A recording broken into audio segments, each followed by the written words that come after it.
On February 28, 2026, the longest-serving head of state in the Middle East met a sudden and violent end. Ali Khamenei, the man who steered Iran for nearly 4 decades, was killed in a series of targeted airstrikes during the 2026 Iran war.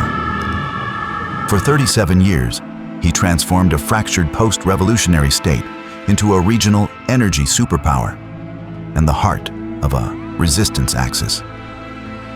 But his reign was also defined by iron-fisted suppression and a deepening chasm between the regime and its people. To some, he was the guardian of Iran's revolution. To others, he was the symbol of a rigid political system. But his journey to power began long before he ruled a nation.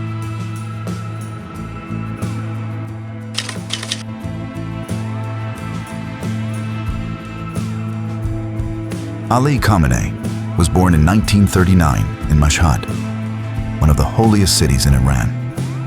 His family lived modestly, but they were deeply connected to religious scholarship. From a young age, Khamenei studied Islamic theology and law. He eventually moved to Qom, where many influential clerics were trained. In the 1960s, while studying in Qom, he met the man who would change his life, Ayatollah Ali Khamenei. Khamenei became a fervent soldier for Khomeini's vision of Vilayat-e-Faqih, governance by the Islamic jurist.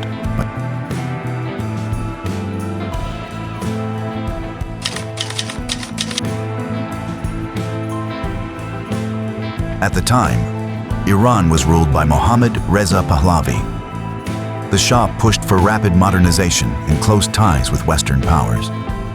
But many religious leaders believed these reforms threatened Iran's identity. Among them was the young cleric Ali Khamenei. He spent years in and out of the Shah's prisons, enduring torture and exile. Yet the opposition movement was growing, and soon it would erupt into revolution.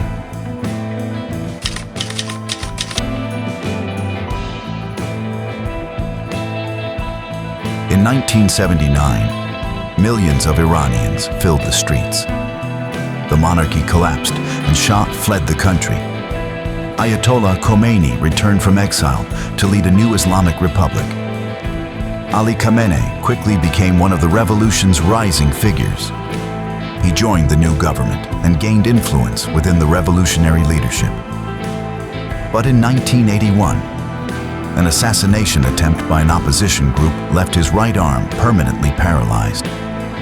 A physical reminder of the enemies he would spend the rest of his life fighting.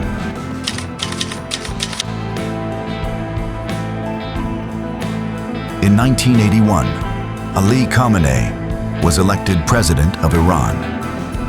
His presidency came during one of the most difficult periods in Iranian history. The country was fighting a devastating war with Iraq. The Iran-Iraq War, led by Saddam Hussein, lasted 8 brutal years. Hundreds of thousands were killed. The economy suffered. But the war also strengthened the revolutionary government's grip on power.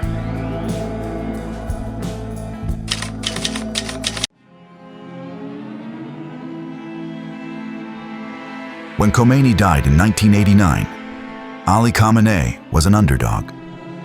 He wasn't even a Grand Ayatollah, the religious rank traditionally required for supreme leadership. But the Assembly of Experts made a surprising choice. They selected Ali Khamenei. At the time, many questioned the decision. Yet, he would soon become the most powerful man in Iran. Once in power, he emerged as a shrewd political operator who spent the next 30 years consolidating authority, sidelining rivals, and turning the Islamic Revolutionary Guard Corps into his personal Praetorian Guard.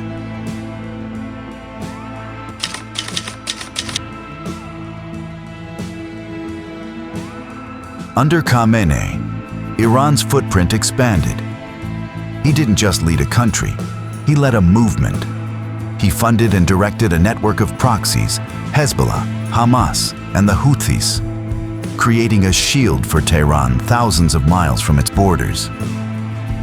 Domestically, he promoted a resistance economy to withstand Western sanctions. But this defiance came at a staggering cost. The 2009 Green Movement, the 2019 fuel protests, and the 2022 Woman Life Freedom Uprising saw millions of Iranians demand change. By 2025, the gap between the aging supreme leader and a young tech-savvy population had become an unbridgeable gap.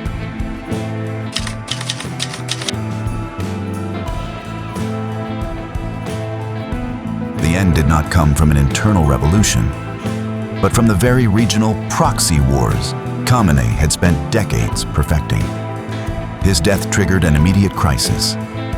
After days of secrecy and online meetings held under the threat of bombardment, the Assembly of Experts made a historic decision. They named his son, Mojtaba Khamenei, as the third supreme leader. From revolutionary cleric to supreme leader, Ali Khamenei shaped the direction of Iran for a generation, and his influence continues to echo across the Middle East and the world. Thank you for watching. Please check the other videos.